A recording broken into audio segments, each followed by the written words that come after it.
Welcome to Grief and Brief from Henry Ford SandCastles. This is Peggy, and today I am joined by Katie, Charlie, Lizanne, Leah, Kelly, and Tim, and we are going to share some of our favorite holiday activities that are done in memory of our loved ones who have died before us. And so these are a variety of memorial activities, and please feel free to listen. You can tweak them. We're just going to give you the ideas we have, but um, the holidays can be a really hard time, and recognizing that and the importance of remembering and honoring and talking about our grief. And sometimes activities allow us to do some grief work and some expression of that in some beautiful ways. So that's what we're going to talk about. So today, first, Leah is going to start us off with an idea. Go ahead, Miss Leah.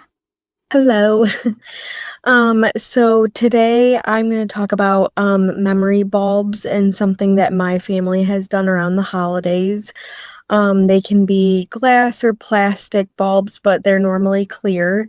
And how my family did it a few Christmases ago, when I forced them on the holiday, is we just used paint pens to decorate the outside, and then we used different stuff to decorate the inside, whether that be ribbon or, little like confetti pieces and stuff like that, but all kind of in memory of my mom. So whether it be like her favorite colors or just even drawing different things that reminded us of her. So that's something that, if you celebrate Christmas, you can put on your tree, or if you don't celebrate Christmas, it's, a nice touch to just add to your house in memory of your person at really any time of the year. I love that. And I think you can get those bulbs at Michael's, right? Yes, even Amazon has them. I'm sure you can find them anywhere. Yeah, I'm sure you can. Awesome. Thank you for sharing. All right, Miss Kelly. So, favorite way to maintain connection for me is definitely through food and recipes. Mexican food reminds me especially of my dad. So every year on Christmas, we have tamales, we have chorizo and eggs, a Mexican breakfast, and that kind of facilitates us to talk about memories. And I get to talk to my kids about my dad, things they didn't know about him. Another one is cookie baking. So we had a long holiday of family get-togethers, but now there are a few people missing at that time. So we use it as an opportunity to remember the times that they were there and really facilitate storytelling. I think it's great to share those old stories and memories, a lot of laughter, and photos. So you might have a restaurant or a favorite meal that reminds you of your person. And then you got the bonus of some delicious food or baked goods along with facilitating that connection and memories. That was wonderful and delicious. A great way to remember. Thank you, Cal. Mr. Tim. Hi, everyone. This is Tim, and the activity that I'm going to talk about. This is a activity that we're going to be doing at a upcoming SandCastles program, is decorating a colored candle. So what we've decided to do, we have a white unscented colored candle, kind of like a 3x6. We have the clear pieces of contact paper, and then using like Sharpie markers. And as a family to decorate, let's say, that piece of clear contact paper, using the Sharpie markers to write, draw, whatever that may be. And then once decorated, to fold that around the outer portion of the candle. It adheres real well once you've pulled off the backing. And something that we recommend, so as you light and burn your candle, to say, let the wax burn down a little bit, and then put in a tea light in the center. And then you can continue lighting your candle whenever that might be for you and your family. And so nothing as far as what you decorated on the exterior of the candle is disturbed. And so again, this is one of the upcoming activities that we're going to be doing. a way to honor and remember the person or persons who have died. Thank you, Tim. I always love that one. All right, Miss Katie. So my idea for an activity to memorialize your person who has died is simply writing them a holiday card. So you can get some plain cardstock and decorate the card however you'd like, or you can go buy one. My favorite spot is Dollar Tree. They always have some really great options. And just fill that card maybe with memories you have that you shared with your person during the holidays, or you can even fill it with things that happened throughout the year that you wish you could share with your person. For me, writing is really cathartic, and it's sometimes easier to get those things out with a pen and paper than it is to say them out loud. So just an opportunity to really get all of those feelings, memories, hopes for maybe the new year out into a card to share with your person.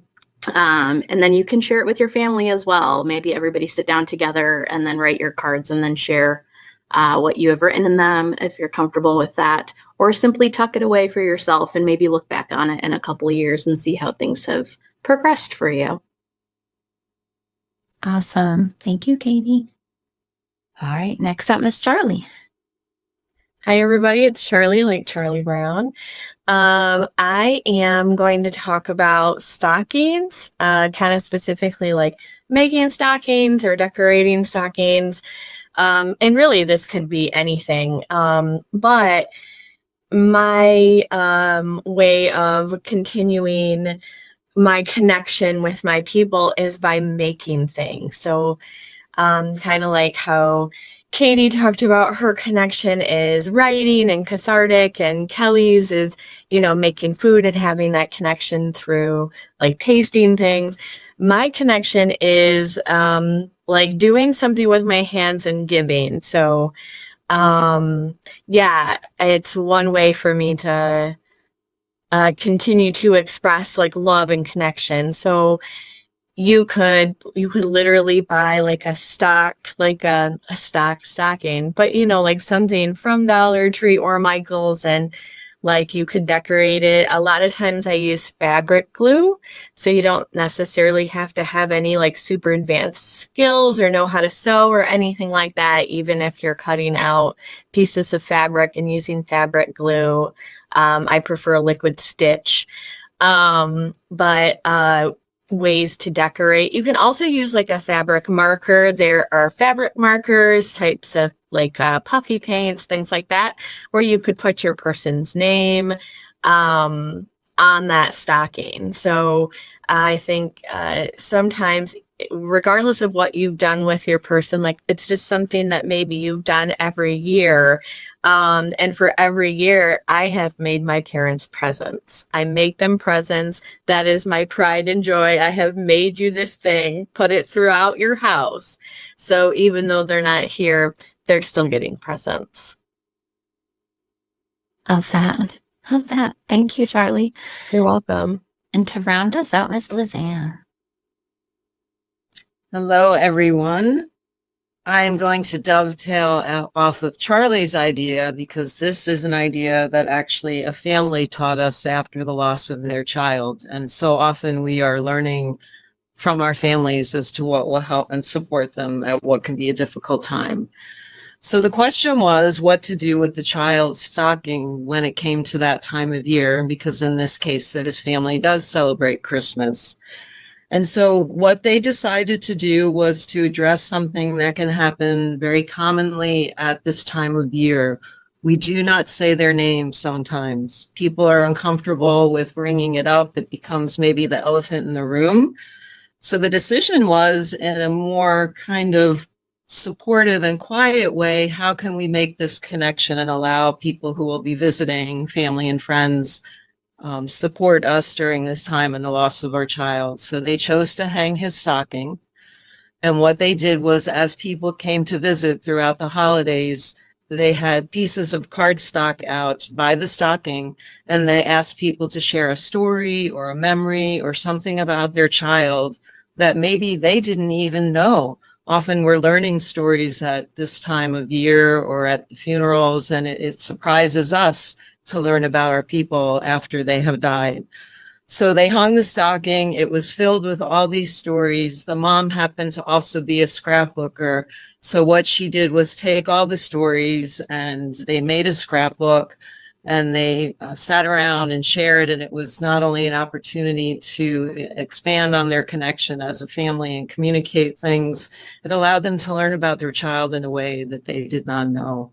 The added piece was people put money in the stocking, which was a surprise to the family.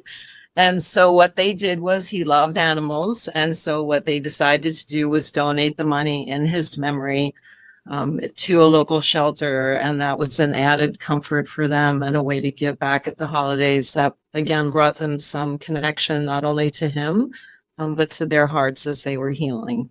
So that was a lovely opportunity for the family to share with us how then we can pay that forward and hopefully give you some ideas how to help yourself during this time.